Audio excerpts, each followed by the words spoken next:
الحمد لله نحمده ونستعينه ونستغفره ونؤمن به ونتوكل عليه ونعوذ بالله من شرور أنفسنا ومن سيئات أعمالنا من يهده الله فلا مضل له ومن يضلله فلا هادي له ونشهد أن لا إله إلا الله وحده لا شريك له ونشهد أن سيدنا ومولانا محمدا عبده ورسوله أرسله بالحق بشيرا ونذيرا وداعيا إلى الله بإذنه وسراجا منيرا صلى الله تعالى عليه وعلى آله وأصحابه وبارك وسلم تسليما كثيرا أما بعد فأعوذ بالله من الشيطان الرجيم بسم الله الرحمن الرحيم يا أيها النبي إنا أرسلناك شاهدا ومبشرا ونذيرا وداعيا إلى الله بإذنه وسراجا منيرا وقال تعالى إنك لعلى خلق عظيم صدق الله العظيم وقال النبي صلى الله عليه وسلم وقال عائشة رضي الله عنها عن النبي صلى الله عليه وسلم كان خلقه القرآن أو كما قال عليه الصلاة والسلام. Respected brothers and elders, Allah subhanahu wa ta'ala has created the best of creation, which was in the form of the Prophet sallallahu alaihi wasallam. Not only is he the best of creation, but Allah subhanahu wa ta'ala had made him the final prophet. All the Anbiya alayhimu salatu wassalam had come, but to end it all was the best of the best, which was Rasulullah sallallahu alayhi wasallam. And Allah subhanahu wa ta'ala himself says in the Quran in regards to the Prophet sallallahu alayhi wasallam, إِنَّكَ لَعَلَى خُلُقٍ عَظِيمٍ, that, O Prophet of Allah, you are on the best of creation and the best of character. Allah subhanahu wa ta'ala had given him the best of each and every single thing. Right, in terms of outer beauty, in terms of inner beauty, that was given to Rasulullah sallallahu alaihi wasallam. Not only that, but the best of nations was given to the Prophet sallallahu alaihi wasallam, the most virtuous of nations, those who Allah subhanahu wa ta'ala will cover with their mercy, with His mercy and His virtue on the Day of Judgment. كنتم خير أمة أخرجت للناس تأمرون بالمعروف وتنهون عن المنكر وتؤمنون بالله. Allah subhanahu wa ta'ala says that you, O the ummah of Rasulullah sallallahu alayhi wa sallam, are the best of nations. So anything the Prophet sallallahu alayhi wa sallam was attached to became the best. The book which was revealed, we know the four main books that were revealed. But the Quran was revealed to the Prophet sallallahu alayhi wa sallam because it was attached to Rasulullah sallallahu alayhi wa sallam. It became the best of books. The ummah, the nation that is attached to Rasulullah sallallahu alaihi wasallam, became the best of nations.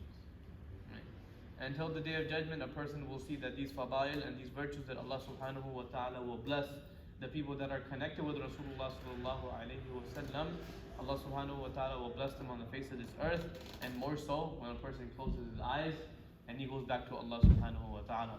That's why amongst the questions that a person will be asked in his grave, right, two are in regards to his deen, and one is in regards to what a person holds when it comes to his opinion on Rasulullah sallallahu alaihi wasallam. Right, that's why each and every single action of Rasulullah sallallahu alaihi wasallam was beloved to Allah. Right, a person can put his mind to certain things. It might make sense to him that, you know what, let me increase on certain ibadat. Right, for example, we read 2 rakats when it comes to Salatul Jumma. Now if a person says, I'm going to read 6 or I'm going to read 8, right? In theory, it sounds really great, right? Because he's doing something which is great. But it's not the way which Allah subhanahu wa ta'ala wants, and it was not the way of Rasulullah sallallahu alayhi wa sallam. Right? So each and every single action of the Prophet sallallahu alayhi wa sallam, whether it makes sense to a person or not, but it's beloved to Allah subhanahu wa ta'ala. قُلْ إِن كُنْتُمْ تُحِبُّونَ اللَّهَ فَاتَّبِعُونِي يُحْبِبْكُمُ اللَّهُ وَيَغْفِرْ لَكُمْ ذُنُوبَكُمْ وَاللَّهُ غَفُورٌ رَحِيمٌ. What is the way to show love to Allah subhanahu wa ta'ala? Allah mentions that in the Quran. And He says the way to show love to Allah subhanahu wa ta'ala and the way to attract the love of Allah subhanahu wa ta'ala for you and in your favor, it's only going to come with following of Rasulullah sallallahu alayhi wa sallam. Right? That a person can come with any single way. Right? You can come with any form of life, but it's not going to be accepted unless it's the life of the Prophet sallallahu alaihi wasallam. And we're constantly reminded this in this month of Rabiul Awwal, where Rasulullah sallallahu alaihi wasallam was born in this month. But there are many things that a person needs to connect himself with, as long as the Sahaba radiallahu anhum, they did that. And there are many things that we are to avoid doing certain things, because the Sahaba radiallahu anhum also avoided those things. And many people, because of a lack of ilm and lack of knowledge, although they might have love for Rasulullah sallallahu alaihi wasallam, but if things aren't carried out correctly, then that love can lead to extremism, and it can lead to bid'ah, which is something which is not accepted in our deen, and it's not accepted from Allah subhanahu wa ta'ala. Kullu bid'atin dalalah wa kullu dalalatin finnar. That each and every single bid'ah a person creates, bid'ah is innovation in the deen of Allah subhanahu wa ta'ala. Allah subhanahu wa ta'ala, He says, Al-yawma akmaltu lakum deenakum wa atmamtu alaykum ni'mati wa raditu lakum al-islam deena. That Allah subhanahu wa ta'ala had made i'lan on the day that He had revealed this verse. He said, today is the day where I've completed your religion. There is no addition, there is no subtraction in the deen of Allah subhanahu wa ta'ala. Whatever Rasulullah sallallahu alayhi wa sallam did, do that. Whatever the Sahaba radiallahu anhum did and they carried out, go ahead and do that. Any addition to that is going to be considered bid'ah, is going to be considered innovation in the deen of Allah subhanahu wa ta'ala. And any particle of even innovation in the deen of Allah subhanahu wa ta'ala is considered dalala, is considered that a person is astray from the right path. And anything which is dalala is going to lead a person to the fire of Jahannam. Right? So sometimes things make sense to us in our mind, but because they were not explained in the Quran, or they were not done by Rasulullah sallallahu alaihi wasallam, and more so after the life of Rasulullah sallallahu alaihi wasallam, they were not carried out by those people who Allah subhanahu wa ta'ala was happy with. Radiyallahu anhum wa radu an ulaika hizbullah ala inna hizballahi humul muflihun. Those people who Allah subhanahu wa ta'ala said that they are the successful people. They are the people who in the eyes of Allah subhanahu wa ta'ala are those who have pleased Allah subhanahu wa ta'ala, and they are going to be successful in the hereafter. When they did not carry out something, then it's definitely not up to us to carry out these same things. Right? So in this month, a person finds that there are different things that take place.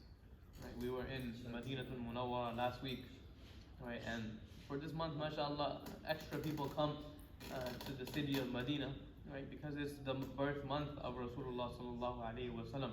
But unfortunately, we as an ummah, we forget our limits on what our ibadat needs to be, and we forget to differentiate between Allah subhanahu wa ta'ala and what He is considered for ibadat, and how Rasulullah sallallahu alaihi wasallam, the type of respect that we have. Right? A person needs to walk that fine line, right, of respect of Rasulullah sallallahu alaihi wasallam, but also not giving him the qualities of Allah subhanahu wa ta'ala. And so many people have the belief nowadays that Rasulullah sallallahu alaihi wasallam has similar qualities to Allah subhanahu wa ta'ala, where unfortunately that's not the case. Why? Because we have respect and love for the Prophet sallallahu alaihi wasallam. We say he was the best of creation, but Allah subhanahu wa ta'ala is in His place. Allah subhanahu wa ta'ala, He is the best. He is the creator, and there is nobody that can come close to Him, not even Anbiya alayhimus salatu was salam, and not even the best of the Anbiya alayhimus salatu was salam, which was Rasulullah sallallahu alaihi wasallam. So nobody can come close to Him. So many people will say, when I make dua, I can ask from Allah, and also I can ask from Rasulullah sallallahu alaihi wasallam, which is totally against the deen of Allah subhanahu wa ta'ala. And then sometimes when you go to correct certain people, right, they'll say that, don't you have respect and love for the Prophet sallallahu alaihi wasallam? Right? This is something which we need to totally differentiate. Right? That Rasulullah sallallahu alaihi wasallam was a human being. Allah subhanahu wa ta'ala is the creator of each and every single person, even Rasulullah sallallahu alaihi wasallam. Although he was the best of human beings, and that's our belief. Although he was our prophet, his life was the accepted life, right? But there's a differentiating factor between him and Allah subhanahu wa ta'ala. Right? So this is something which we also need to keep in the mind, that we don't transgress our limits. We don't go extreme in our ibadat and in our love for the Prophet sallallahu alaihi wasallam. The way you show love of Rasulullah sallallahu alaihi wasallam is bringing within yourself the life of Rasulullah sallallahu alaihi wasallam. When the life of Rasulullah sallallahu alaihi wasallam is brought, then a person will be truly showing the love of Rasulullah sallallahu alaihi wasallam. And it's not just in ibadat, right? We have this perception that deen is just ibadah. Deen is just reading 5 times salah. Deen is just reading, is just coming to the masjid. Deen is just discharging of my zakat. But there's much more to deen that we have than all of this. And more so of that you'll find in the life of Rasulullah sallallahu alaihi wasallam, that how his dealings were when it came to business. How his dealings were when it came to dealing with people. How his dealings were when he was talking to people. How his dealings were when it came to his family members. When it came behind closed doors. How his dealings were when it came to his wife. When it came to his children. When it came to the Sahaba radiyallahu anhum. Right? This is also a part of deen. Right? That's why Aisha radiyallahu anha, she said that Rasulullah sallallahu alayhi wasallam, if you were to tell me to explain his character was as if he was a walking Quran. Right? You take the Quran in the form of the words and you give me a living example. That's the example of Rasulullah sallallahu alayhi wasallam. And the Sahaba radiyallahu anhu showed true love of Rasulullah sallallahu alayhi wasallam. That they did actions because Rasulullah sallallahu alayhi wasallam did those actions, which are considered as sunan. We know these as sunan. Right? Today, unfortunately, we focus on the fara'id and the wajibat, and many of us say, you know what, it's a sunnah, let me leave it out. The Sahaba radiyallahu anhum, they considered everything to be equal. Right? Although there is technical difference, right? But for the Sahaba radiyallahu anhum, if Rasulullah sallallahu alayhi wasallam did it, there were no questions to be asked, they were to carry it out. Even at times where it didn't even make sense to them. Even at times where one Sahabi was walking down the street, while walking down the street, he goes and he bends his head for no apparent reason. So now the Sahaba radiyallahu anhu are looking at him and say, why is he bending his head? There's really no reason. He said, let me tell you why I was.